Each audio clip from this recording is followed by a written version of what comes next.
Well, this tattoo boogie is painting the town. She's tattooed from her hips on down, doing the tattoo boogie.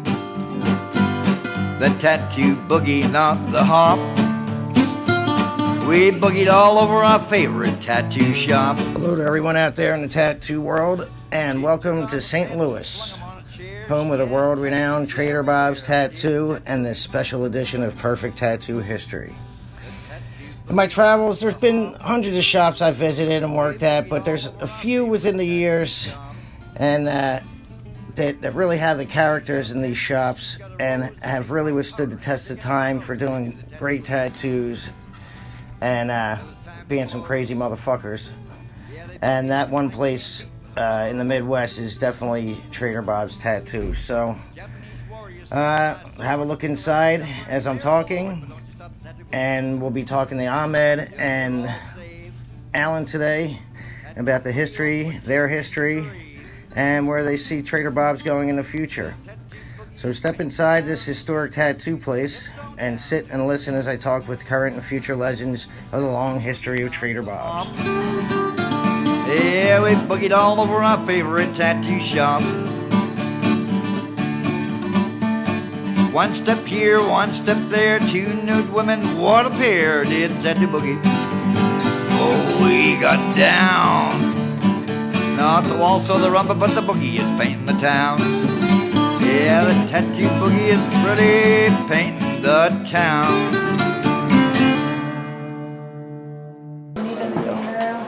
So, Ahmed, how long you been at TBobs here? About 15 years. Yeah.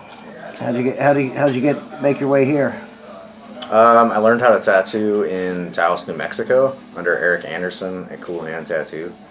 And then as soon as I finished my apprenticeship, it was like a smaller ski valley town.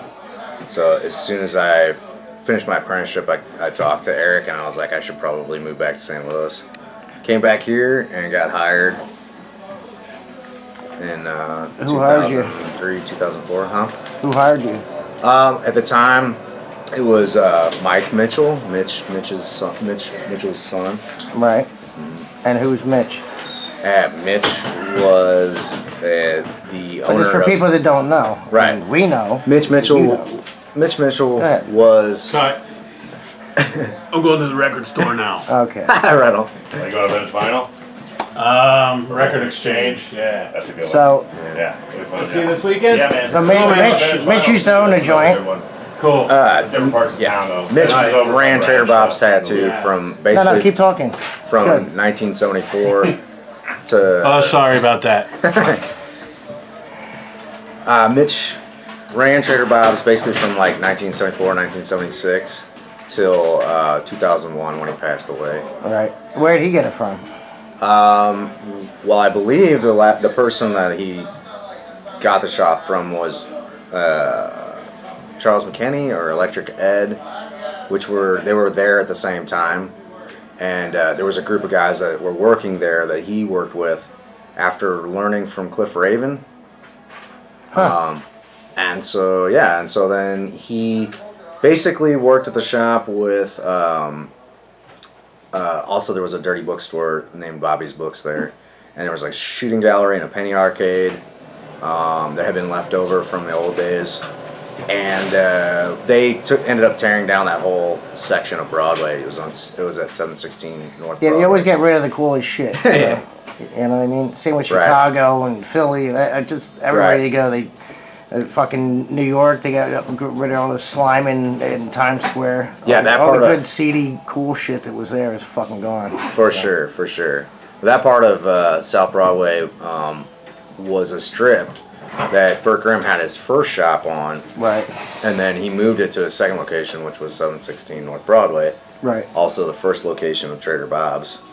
Oh, nice. And so anyway, that whole strip had burlesque, bars, shooting galleries, penny arcades, bars, cocktail a lot of shit for military and, there and the was scumbags in town. Right? There was a Greyhound bus station that let the military guys off. There you go. Right in front of the shop. There was a trolley that went down to the Mississippi. Nice. Yeah, so when they extended Highway 40, they conveniently came down. They made an off ramp, and it just took out that whole section. And Mitch was working there at the time, and he inherited it and moved everything, preserved the collection with Bobby's books to this location. Right. 2529 South Broad or I mean, South Jefferson. That's like at that point to have that kind of force. Bobby's is next door. Is the corner building. Yeah. I mean, it's for that time to have the forethought to grab all that shit and not to actually think it was fucking junk. Right. Yeah. You know what I mean? And to know it had some kind of fucking worth and use. Yeah. You know, and you would bring it with you. I mean, that's Tools. I mean. A lot of guys would just throw shit the fuck away. You know what I mean? They wouldn't keep all. This shit's old and get rid of it. You know. So I would be interested to know more about, and maybe Alan knows, or somebody's we'll got get to to know. Alan in a little bit. So Yeah, I would be interested to know more about Mitch's time with Cliff Raven and how they interacted. I have the understanding he possibly met Greg Irons or worked with Greg Irons as well. I don't know. He's got a lot of Greg Irons flash out here at the shop. And then I would just like to know more about that, because maybe that working with somebody like that, he had, the forethought, or his mentor told him, hey, if you ever see this kind of stuff, keep your eye out for it. Sure. He just knew. How could you not know, though? look, you flip over a few more rocks, more will be revealed. You know what I mean? Right. I'm sure you'll be able to track all that shit down and why what's what. If you put a little more effort in. It's tough to do all this shit and tattoo at the same time and fucking run a business and so it's not the easiest thing to do. For sure. So thanks for talking with us, Ahmed, and then we're gonna move on to a couple of the other guys from TBobs and what makes TBobs TBobs. Awesome. So, all right, thanks, brother. Thank you. All right, I'm here back with Perfect Tattoo History. This is our special edition, the St. Louis version. And when you think of St. Louis tattooing, first thing that comes to mind is always Trader Bob's. This place has been here since '76 at this location, and we'll get a little more history out of Alan here. Alan is the current owner and has been for how many years now? Since 2004. Me and my partner made. Okay, 14 years. Yeah, 14 years, and he knows most of the history. I've known Alan for a few years now, and man, what a fucking tattooer this guy is. He's one of those. There's so many guys out there that are fucking really good tattooers that you'll never fucking hear of, and this is why I do this, to make sure they are heard from. You know what I mean? Like I want to make sure the guys that deserve to get a little light shine on them get it done. So that's sweet, yeah. And especially with a place, this place is a tattoo institution. You know what I mean? This is one of those historic places that you want to visit. If you're a real tattooer and you're traveling around and shit, this is one of the places you want to visit and like pay your fucking homage to. So yeah, we love having people come through too. How did you get started in business? So I grew up in Oklahoma where tattooing was illegal. And so then through punk rock and stuff like that, everybody was trying to get tattooed. And we were driving up to Grimm's in Kansas City to get tattooed, and to Springfield to get tattooed at Miller Cotton's. And you're lucky there's places to get tattooed. You know what I mean? Yeah, you just got to travel, though. So we had to go to Missouri to get tattooed anyways. And then right around the time I was going to get out of high school, I was going to go visit a friend who moved to Denver. I knew they had tattooing there. So I moved up there. I tried to get into tattooing. At that time, everybody there was charging for an apprenticeship, and I was on my own. I've been on my own since I was young, and so I couldn't afford that.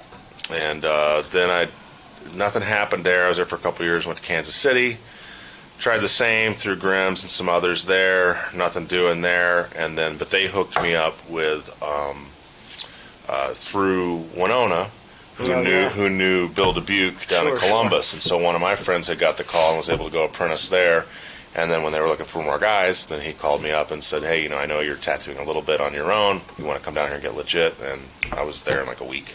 That's what you do. Yeah. And so tattooed military trade down there on Victory Drive right outside the base, and I worked I had two shops. I worked one satellite shop that was at the back gates, and worked there for a year or so. Kind of got my chops. You're one of the guys that knows what it's like to fucking like do some production line tattoo and some real fucking. They straightened me out. Right. Yeah, because like a lot of guys our age. You got to the fucking meat of it. Yeah. You know what I mean? wanted to be an artist like we all did at first. Sure. And then that just really shook all that off of me. And you're buffing the floor, you're cleaning shit, you're learning how to line up the paperwork and all that kind of stuff. And that was a good shop. That was Bill Killingsworth's old shop. Bill Loika worked there. Zeke worked there. Exactly. Yeah. Like, I mean, at one point, those busy shops at one point or another, like all the old heads that we knew of, that we respected, they would roll through shops like that. Yeah. You know Even the Yarians were there. That's where they met up. And, and then she was there just a couple years before I got there. So we've been talking, swap stories, and same. I mean, it's a very small world, the tattoo world. People don't realize it. You know what I mean? It was smaller back then too. Still small, but now they're like little parallel universes now. Yeah, of course. Yeah, there's like this contingent, that contingent. You know, there's something for everybody, I guess. Exactly. But, So you were there for a while. I mean, how did you get to here?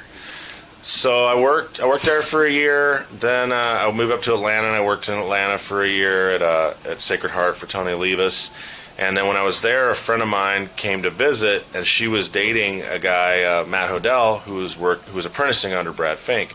And he had said, hey, if we expand or need anybody, you want to come work with us in St. Louis. My family's from St. Louis, but I was raised in Oklahoma. So that opportunity came up, and again, I was gone in a week and got here and worked for Brad for 4 years there. And again, high volume. The market here, there weren't a lot of shops, so we were one of the only shops offering kind of, under Brad's rep, kind of custom high energy work. Sure. And you're doing walk-ins too at the same time. Dude, it was. So there was always work to be done. It was 96, 97. So we all remember how that was. Like nobody was starving ever. No. It was crazy. More money than brains for sure. Yeah. That's for fucking sure, man. So you're there for 4 years, and then how does this come about? So I was there for 4 years with my partner, a couple other guys I still work with. And when we decided to leave, it was time for us to go. We had opened our own shop, which is All Star Tattoo, our other shop over in New City. And my first wife at that time worked a night job, part-time job as a bartender, and she bartended with Mitch's son. So look at that. Yeah, so we were friends. I would go see her when I got out of the shop and hang out, and we got to be friends. And then Mitch died maybe 2001, I believe. And when he died, his son just kind of got the shop dropped in his lap. And he was not a tattooer. He's a bar manager. Sure. Pretty smart guy, but just not a tattooer. And so I had offered him advice here and there, and things were very mismanaged. He knew things weren't really right. This neighborhood was terrible. The business was in decline since Mitch's health had been in decline. Right. And it was just down to a few guys, and then kind just of a gray cloud with all that. It just wasn't the spot. Not bad because it was a bad shop or whatever. It was just a lot of bummer shit happening at the time. Right, and just no one to really be the captain or kind of keep it going. Yeah, and so just at a certain, he was losing guys left and right, and even I had hired one of his guys, and we were friends, and he's a pretty big, intimidating guy. He looks just like Mitch, big, tall guy, but with red hair.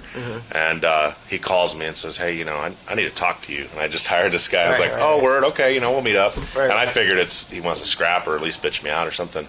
So I was like, okay, yeah, cool, I'll meet you down here tonight, and comes in, buys me a drink or whatever, and kind of says, yeah, you hired this guy, and I said, hey, we can sort this out.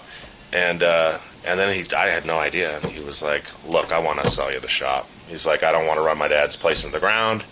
I know it's going south. I'm down to like 2-3 guys. There's no money being made here, And he said, So he had respect. He was for the place and for his pops, and he was like, I just don't want to see it go under. No, that's the amazing thing that happened that way. Oh, it was crazy. A lot of fucking these old tattooers' kids were shitheads. And no value, respect for him. He genuinely loved his dad.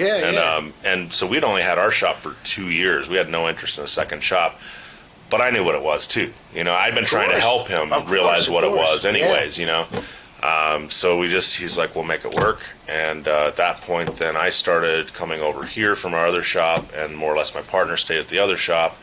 And turned it around, started renovating it, sorted out. There's just so many things that were out of whack by my formula that I had learned. Yeah, for sure. So there's a lot of things you can do. Of course. Even with no money, we're like, put that over here, move this, hang these sheets up, get this crap off the walls. Cleaning shit up and moving some shit around. Within a week, dude. Exactly. Where the money was coming in because they're like, this is how you do it. This is the formula. This is how you make money. And those dudes were sold. I mean, even the guys, most of those guys are still here. And they knew it. They were like, this is how it's supposed to be. You got a good crew here. So a little bit of leadership and kind of the right way. Exactly. And they just took to it. And so you'll even find they're still very aggressively loyal. They love the shop. They know what it's like to be broke at the shop. You'll know what shops are the good shops by the quality guys and how long they've been there. Yeah. You know what I mean? Yeah, like I got guys who've been there fucking, 10, 20 years. Right. You know what I mean? Like our new guys have been here 5-7 years. Exactly. Everyone else 10, 15 years. Exactly. Yeah. So, I mean, that's how you tell, like, Inksmith is like that. Like, there's those certain shops that are like that. That's where you, A, either want to come by to work. Right.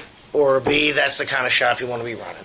Yeah. You know what I mean? Yeah. It's nice to come visit when you know the same faces are going to be there too. Yeah, exactly. You're not going to walk in and not know anybody, So you did turn this place around. I mean, you got some of the best guys in the business working here, and like I said before, you have these guys that are here that like they won't be a household name, but like these guys could fucking smoke some of these superstars. They got people, you know what I mean? They got people coming to see them though, and that's where the real tattooing lies, right? Like the whatever's going on now with it being popular on TV and the internet, like name don't mean shit. But doing the tattoos, and so the name don't mean shit. Come and see them every day. If you're not making money, you don't have a clientele, you're fucking up. Yeah, you know what I mean. It really doesn't matter. That other stuff doesn't really matter, and some people just aren't built for it. I'm not built for it. I don't want to be on TV or anything. And a lot of my guys aren't built for that either. They got wife and kids they like to take care of and feed and buy them nice things, and they like to do tattoos. I found this was the best. I mean, this was the most fun way to feed my family. Oh, yeah. Yeah. We get to go to work and have your yayas and have fun and then come home with the money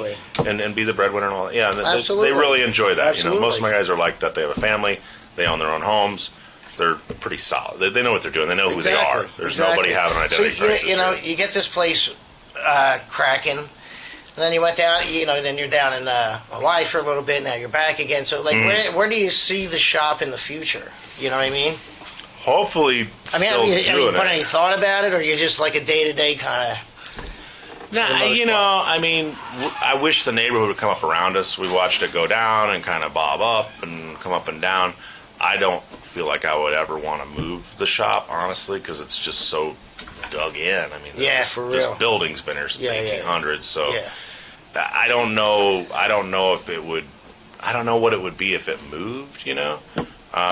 And so I'd rather just. Yeah, it might just be another tattoo shop. Just some other fucking tattoo shop. That was, I kind of feel that way about the Deuce. You know what I mean? But it's almost like I have to move it. Yeah.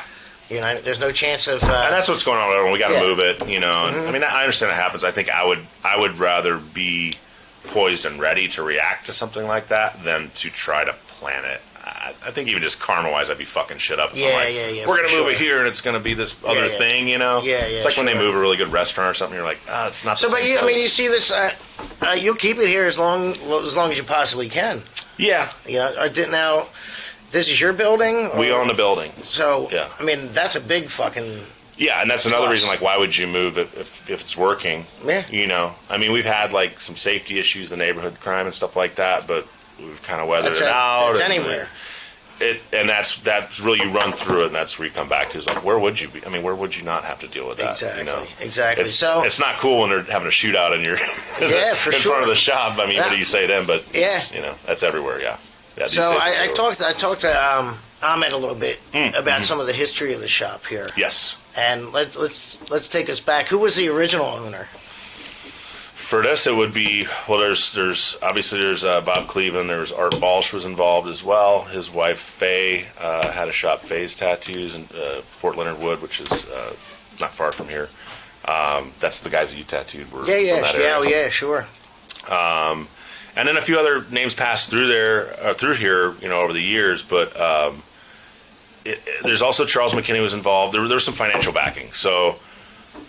the old shop was that. Now, when that shop was set to close because that area was in decline and they were going to tear it out to run the highway through, like that block's not even there.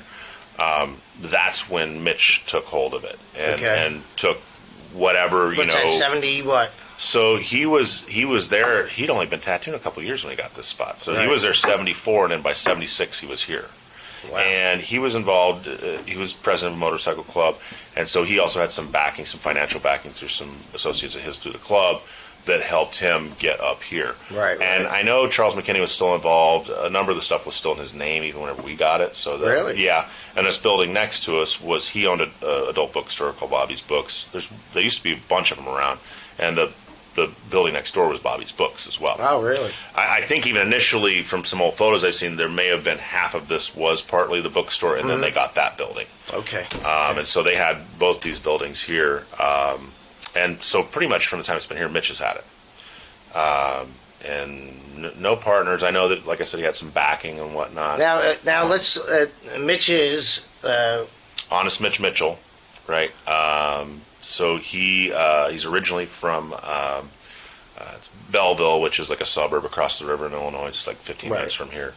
But I know that he got some help from Cliff Raven. I don't know to what degree. I do know that it was some help, maybe tips on equipment. I don't think he had any sort of formal work experience with him. But it's a little foggy. A lot of stuff is foggy too. The other thing is people didn't keep good records. No, like absolutely I've even not. gone and looked through Microfiche downtown trying to find business license just for the downtown shop and Yeah. and I was talking to Ahmed they just about don't keep the that. records. Yeah, they don't. And that's another thing is people talk about this. Especially on like a block like that doesn't even fucking exist anymore. Doesn't even exist. So. Well, the other thing when you look at other people like let's just say Graham, Charles Wagner, any of these kind of staple Coleman, all that stuff.